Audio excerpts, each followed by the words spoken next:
Dia nge-DM temen gue suruh bilang kalau misalkan sampein ke Tesa, gue nggak bisa balik lagi ke Tesa. Gue di sini udah ada calon. Taunya beberapa bulan kemudian anjir bener nikah.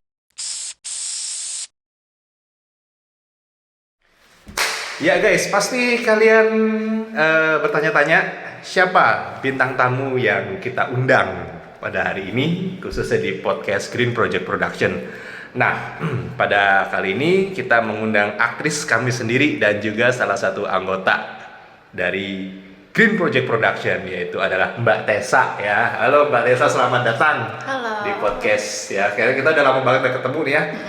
Biar sama-sama anggota itu juga, tapi pada sibuk lah ya, punya kegiatan masing-masing ya guys ya. Nah, sebenarnya dulu itu gue ini satu sekolah sama Mbak Tessa ya, dan waktu dulu itu Mbak Tessa itu dijulukin sama teman-temannya itu bahwa dia itu mirip sama Arumi Basin, mirip artisnya. Itu tanggapan Mbak Tessa gimana sih? Bingung ya. Bingungnya tuh dalam artian Arumi kan cantik banget. Ya pokoknya tau lah Arumi Basin kayak gimana. Dimiripin sama gua gitu. Yang ibaratnya kayak biasa-biasa aja. Jadi kayak percaya nggak percaya. Cuman emang ketika gua kemanapun itu, temen nyokap gua pun kadang sering bilang tuh mirip Arumi gitu. Gue suka ngaca di mananya sih gitu. Jadi kalau lo sebagai tanggapannya malah aneh gitu? Aneh banget. Aneh. Sampai sekarang aneh banget, masih mikir lagi. Mikir. Kalau sekarang masih suka diledekin gitu, nggak mirip Arumi gitu, masih suka nggak? Enggak sih, udah enggak ya, mungkin udah ada perubahan kali ya. Guanya. Kapan terakhir kali mereka memanggil lo itu Arumi itu, seingat lo kapan? Sekitar tahun 2018 itu masih ada yang bilang gue Arumi. Oh masih? Iya, kadang suka, malah ada yang manggil Rumi gitu. Rumi. Padahal nama gue kan Tessa ya, panggil Rumi. Tessa. Mbak Tessa ini sebenarnya awalnya juga iseng-iseng ikut ke project kita dulu, namanya Cerita di Atas Sana Baja. Tapi sebenarnya filmnya nggak dirilis resmi sih, karena ya kita masih belajar kan dulu awalnya kan. Sampai awal-awal yang kita bener-bener berhasil tuh monokrom dulu. Iya benar. Monokrom, Mbak Tessa tuh meranin pelangi dan itu. Tapi masih ingat gak sih yang syuting bagian di kamar itu yang si Leandinya grogi itu, nyium tangan ini gitu. Itu masih sering diputer ya, masih suka ngeliat di YouTube gitu kan. Di YouTube kita itu kadang suka ketawa sendiri sih Dim.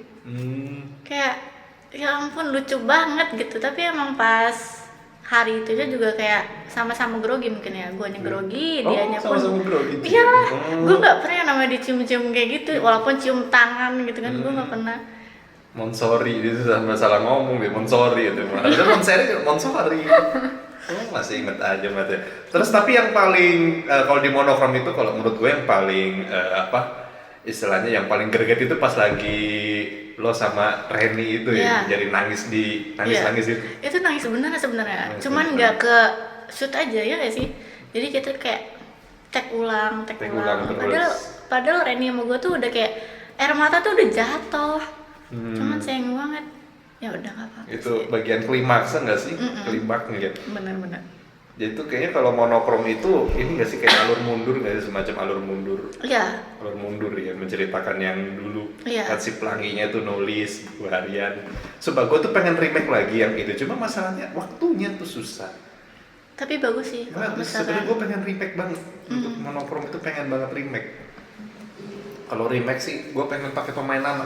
Kalau untuk monokrom gue nggak mau pakai pemain baru, gue pengen yang lama bener. Nggak dapat nanti feelnya kalau pemain baru. Iya, gue pengennya pemain lama pokoknya ya. Biar lebih, kalau pemain baru yang sekarang skill pasti lebih, ini udah lebih naik lah guys.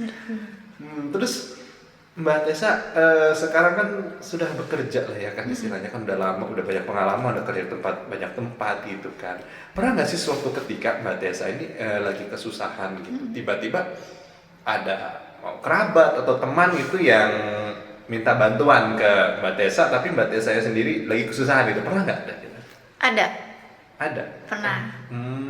Jadi gue tuh punya salah satu temen ya, dia ini lagi susah, posisi gue juga susah.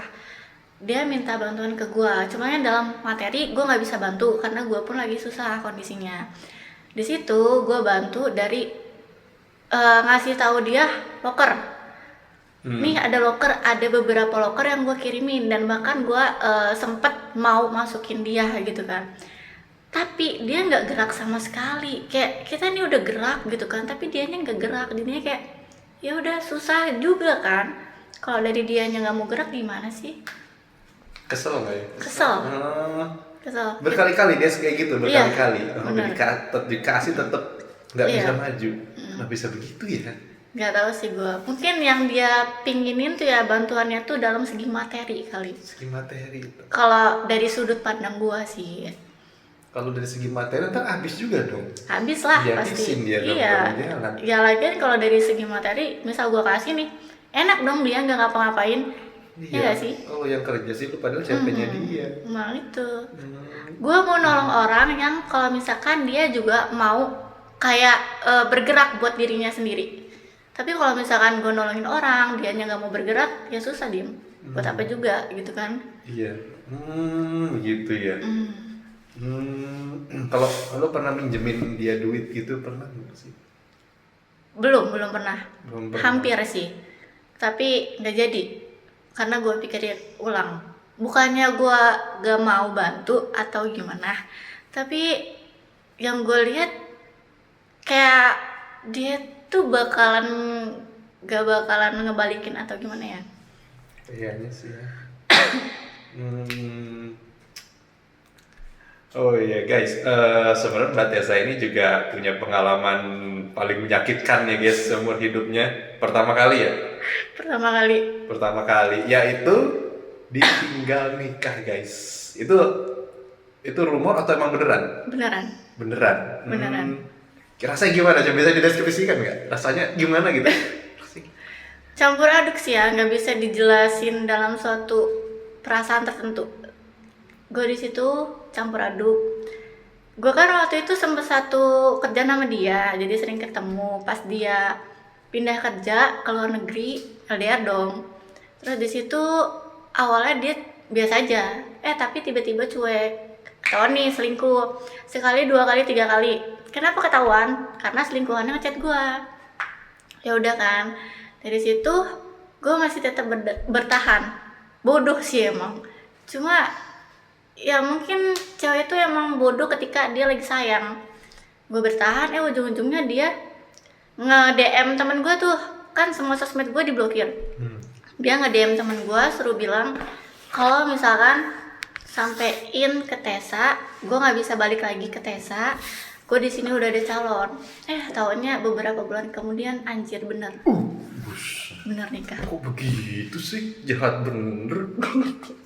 Menurut lu itu cowok apa namanya itu cowok bajingan? Pelin-pelan ya. Cowok bajingan itu cowok brengsek atau cowok anjing? Apa kalau menurut apa sih itu? Ya teman-teman lah yang bisa menilai.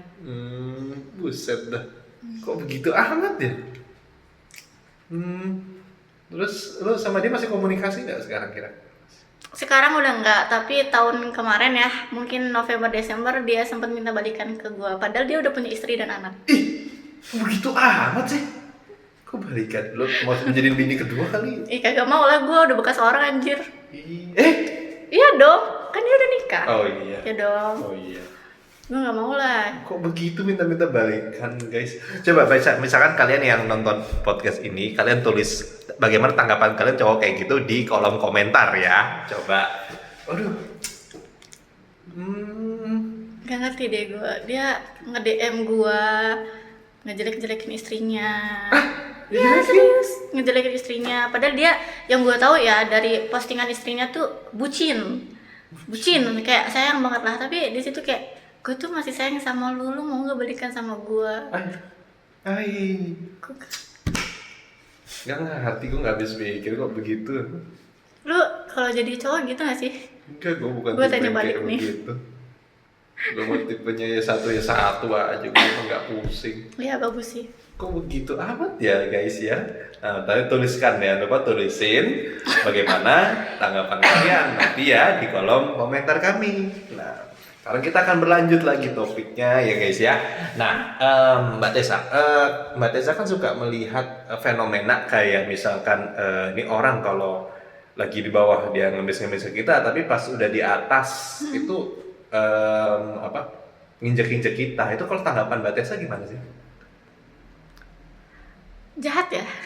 Jahat. Jahat. Pernah ada kayak gitu nggak teman? Ada. Ada. Teman sekolah dulu. Gue dulu bantuin dia. Dari hal apapun gue bantu. Tapi ketika pas waktu gue lagi nganggur, gue minta loker nih ke dia. Gak minta sih, kayak ini naruhnya di mana ya? HRD-nya di tempatnya di mana? Gue cuma nanya itu doang. Karena dia kerja di situ kan. Dia bilang nggak tahu. Logika nggak sih, kayak dia kerja di situ, dia nggak tahu tempat HRD itu di mana. Gitu. Itu mah Alibi nggak sih? apa namanya ya, kacang lupa kulit ya. Iya. Kalau selain hal itu ada lagi nggak yang lebih-lebih lagi? Ada, banyak. Banyak ya sebenarnya. Banyak sebenarnya banyak. Waduh guys. Bener. Nah kalau sekarang kayak Mbak Tessa nih posisinya kayak sibuk gitu, tetap masih ada rasa pengen gitu untuk main film gitu? Ada. Masih tetap kuat. Masih karena suka ya. Senang memang di bidangnya gitu ya. Terus kalau misalkan untuk ikut casting lagi misalkan ke Jakarta, mau nggak? Ya mau lah. Mau ya. Mau kalau misalkan ada waktunya. Itu semangat guys, luar biasa Mbak Tessa ini. Tapi guys, Mbak Tessa ini juga nggak cuma acting ya, tapi beliau juga nyanyi ya, luar juga bagus sebenarnya.